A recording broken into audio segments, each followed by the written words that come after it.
Dear learners, welcome to this session. Today we are talking about Introduction to Law, and in that Introduction to Law, the topic for the session is classification of legal system. When we talk about classification of legal system, it is just a system which is in our home also. You know, when you get up, sometimes you get milk to play, drink, and then sometimes you have a different set of rules in a house. So similarly, there are different types of rules or systems in different legal systems. So maybe in a country we follow a different system, as in a house we follow a different system, in the other house we follow a totally different system. So that depends maybe on the customs, because traditionally we follow a particular set of rules or conducts which we inherit and then we practices on day-to-day basis. So that is the legal system. When we talk about legal system, it is that certain rules, codes and laws have been formulated for the country, wherein people are expected to follow certain rules and they have some duties to do. They also have certain rights, as we have rights in our family. So a set of legal rules wherein you are expected to do something and wherein you have certain duties and you also have certain rights. That is a legal system. So when we talk about legal system, it refers to a procedure or process, for interpreting the enforcement of law. So enforcement of law is very important. Who enforces the law in a family? Maybe the head of the family, because everywhere we talk to that person, and whenever there are certain small issues in a family, the head of the family tries to mitigate them, talks to the family members, and then the issues are resolved. Similarly, we have a Constitution of India, wherein the certain rules are laid down by the Constitution of India. We have different other legislative provisions. So we have to follow certain rules, and when we follow these rules, they are embedded in the family system, they are embedded in the legal system, and then we develop as a nation. What is the legal system? I just said that legal system is not something which is enforced upon us, which is something which is not related to us in any way. Legal system is a system wherein we as a civilized nation learn to respect others' rights and have certain rights and duties to fulfill, and there is an enforcement machinery wherein if the rights and duties are not followed in a proper way as defined, then there is a code of conduct. So this is a legal system. Now I will also discuss what is common law system. Is common law something which is related to common people? Because when I talk that there is a common law, what is common law? So is it something which everybody talks about? So common law is a system wherein you have certain rules and conducts, wherein they have so many judgments delivered by the high courts and tribunals and even the Supreme Court. And the judgments delivered by the Supreme Court or the higher court is binding on the lower court. So that is the principle of judicial precedent. So you have a precedent.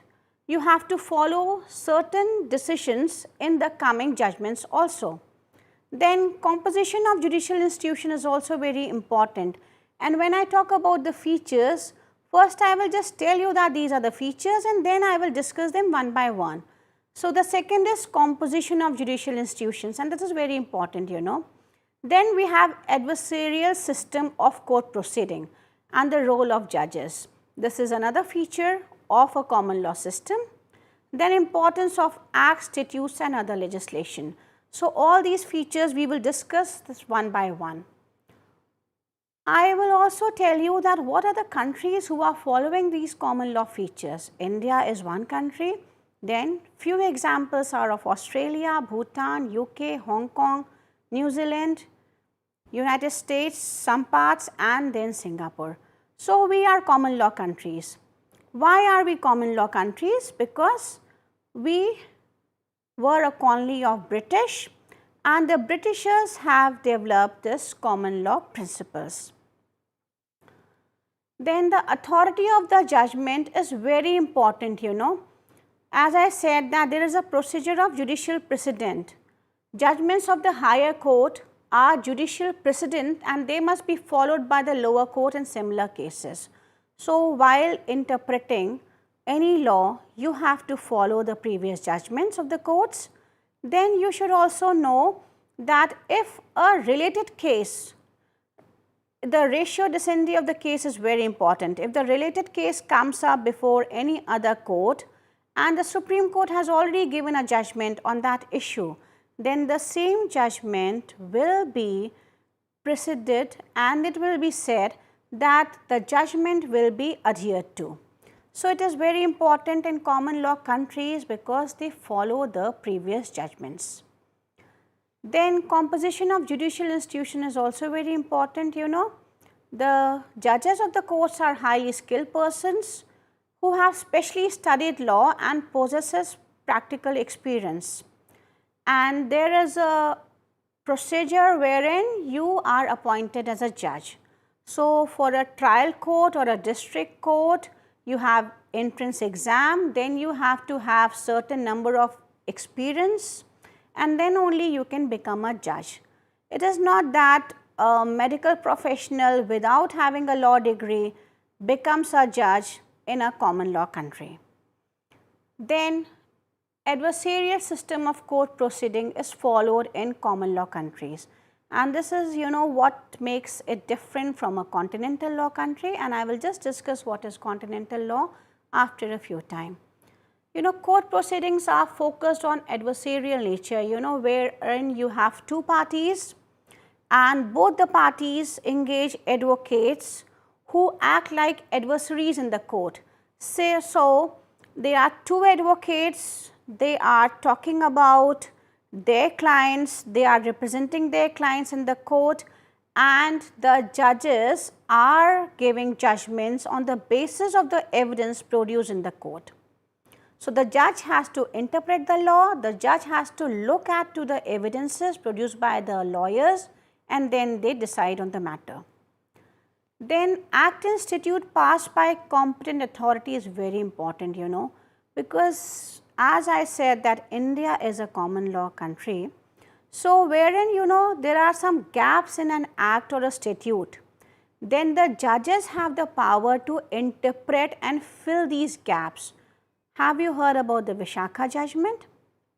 Wherein, you know, the judiciary has tried to move a step ahead even in the Nirbhaya case. So, our judges find it very important that if there is a gap in any statute or in any legislation, then they fill it up with their judgments and those judgments play a very important role in future cases. Then the second type of legal system is the continental legal system. The legal system followed by the Western Europe, you know, is continental legal system, wherein, you know, you have a continent and that is following the continental legal system. The origin can be traced from the Roman Empire of the 5th century and, you know, you have heard about Justinian, wherein, you know, many rules and regulations were codified in his period and the rules and regulations after codification was called code. So, code of law was there and this is how a common law legal system is differentiated by the continental legal system. You know, because in the continental legal system we have a different format of thinkers, we have a different procedure of judges appointments, then we follow a totally different procedure.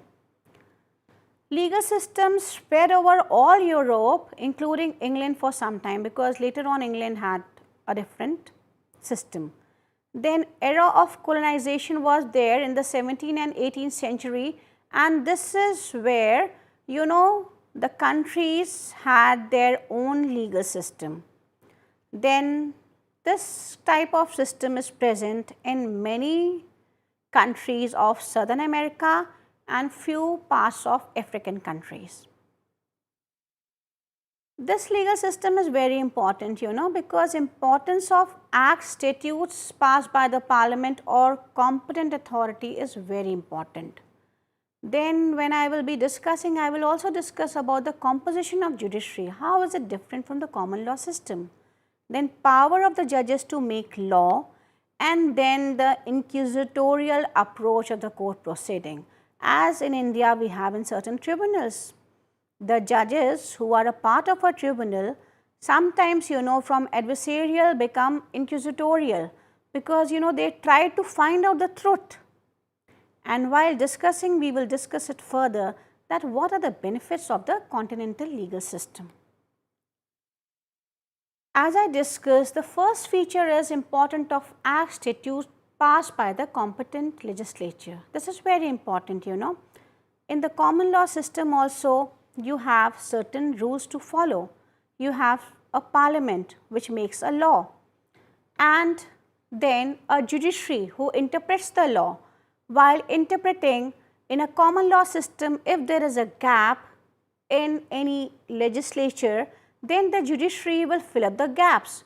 What happens in a continental legal system? The act or a law passed by parliament has a highest importance in the legal system.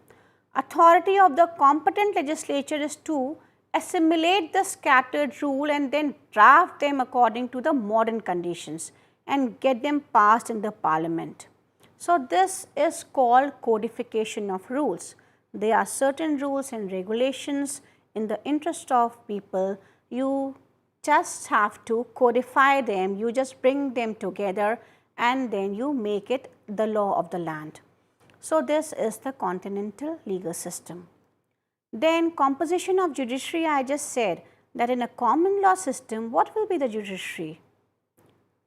Somebody who has studied law, then who has certain experience in the field of law, but in the continental legal system, it is very different.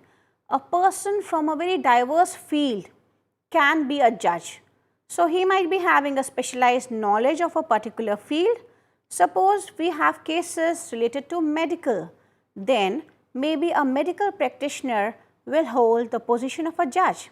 Similarly, in cases where scientific equipments are used or scientific methodology is challenged in the court of law, then we can have a scientist as a judge of that court.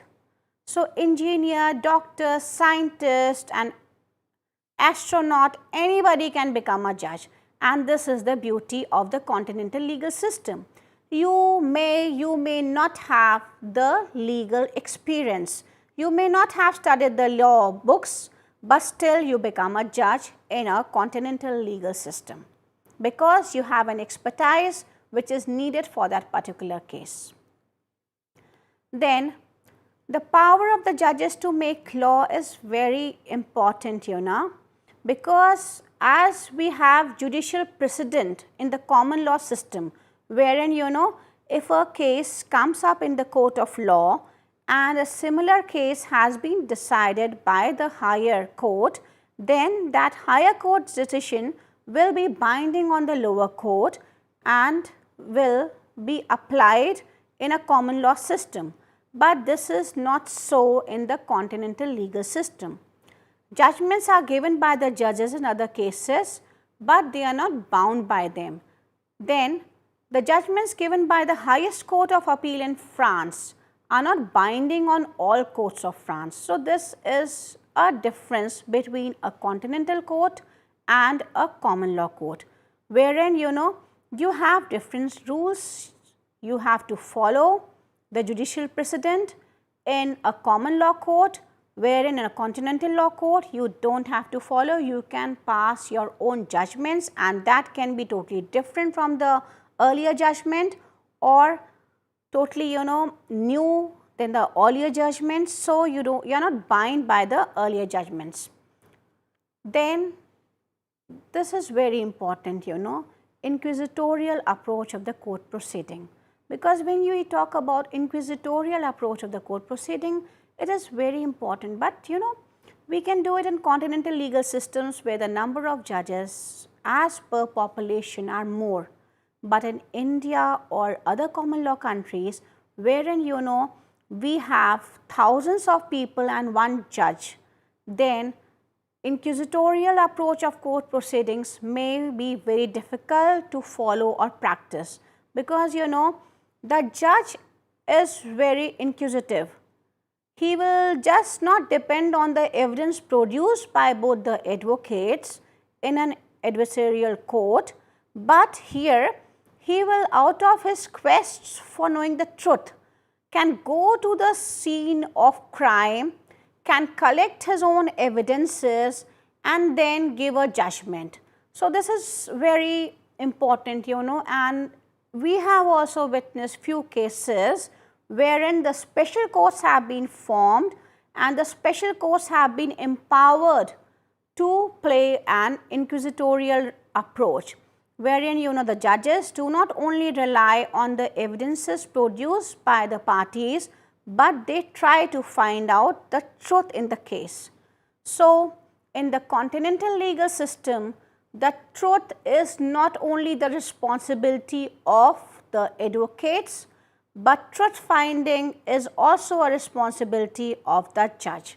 So, the judge will also like to know about the truth, and he can take a very practical step of going to the location or getting evidences out of his own sources.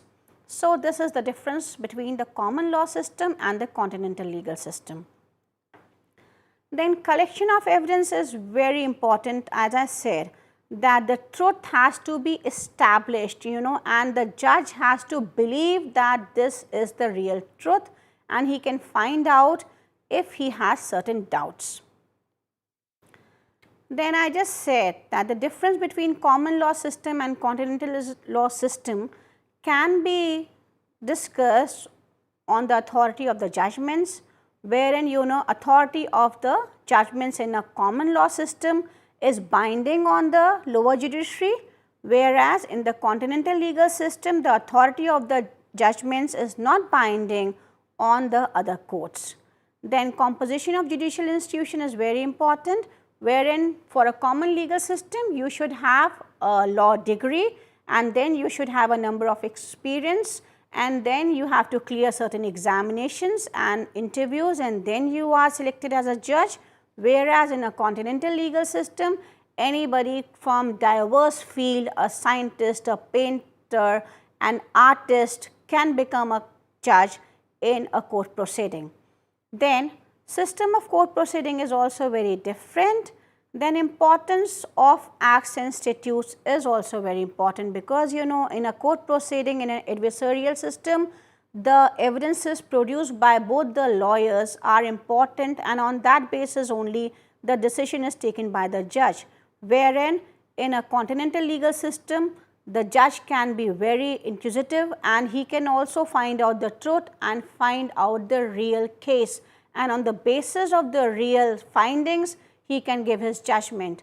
And then important of act and statutes, in a common law the judges can fill the gap if there is a gap by the judgments, wherein in the continental legal system the act and statutes are strictly followed, and the judges do not get this power or the privilege of interpreting law by adding the gaps. Then we have a different legal system called socialist legal system, and this is very interesting, because for the society's interest you are adding something. So, it is not very different from the continental or common law system. However, there are certain features of this legal system which have distinguished them from the other legal system. And in a world where you talk about the society, you talk about the welfare state, this socialist legal system plays a very important role. Then we have legal rules are not considered permanent, because whenever you find that the society demands something, then you make a change and that change becomes a law. Public law is more important than a private law in this. Judicial review of administrative and by the legislature is totally different, because in cases of judicial review, you have to review on the decision, but here you can change your law as per the need and the circumstances of case to case. Then it has a great influence of continental legal system, because as a part of the society, the laws are made. So in the interest of the society, you can make the law. The judges can be very inquisitive, they can just really find out the truth. The benefit of the society is the prime importance in any socialist legal system. So law is considered to be a temporary character, and a time would come when law would not necessarily be governed. So to promote economic equality, to promote social equality, you make a system, and that system is also not permanent, as we have seen in the former USSR, that they adopted the social legal system and private and commercial rights were abolished after that. So the Portuguese law was not there. So what was the reason for that? The reason was to bring a society wherein the benefits and the interest reach to all the people. So we have a common people-oriented law, and that is of social importance. So we are talking about the society in general, and we are making laws for them. We are also changing them as per the need and the society needs, and then we are making it and changing it as per the current day. Then we have seen that in USSR it was abolished, and then further public law plays a very important role. Private law has less importance in cases of socialistic legal society, because you talk about public laws, constitutional law, administrative law and criminal law are very important in a socialist legal society. Then administrative law, I just said that it deals with the structure, power and functions of the administration. Constitutional law is the basis, how will the government function? What are the aspirations of the people? How will you realize the goals and needs of the people? So that is there. Then in the socialist legal society, branches of private law have shifted and become a part of public law. So this is also very important. If you have public and private law, importance will always be given to public law, and after a time period, the private laws will club in public law for the interest of the society. Then judicial review of administrative action will not be done. Socialist law theorists traditionally argue that the legislature is conceived to be the supreme expression of the will of the people and beyond the reach of judicial restraint. So any legislative action cannot be condoned by judiciary if it is in the interest of the people. Then they do not believe in theory of separation of powers as common law country believe. Legislature, executive and judiciary are independent and separate from each other. But here the superiority of legislature is there, and all the other organs play a part of the legislature. Then this judicial review power is also considered as a tool of the Portuguese. Then continental legal system, as I said, that they have a lot of power, where the judges can act on their own and promote social and economic justice. So that part of continental legal system has been embedded in this socialistic system also. Then legal field, as I just said, is not divided. You can have lawyers from any other area. I am a practicing lawyer in criminal, and next hearing I become as an intellectual law expert and I take that case also. So there are no strict bifurcations or division as we find in common law system. Then I will also discuss about the international legal system. As we said that the nation has a legal system. Similarly, the international level also we have certain rules and regulations to follow.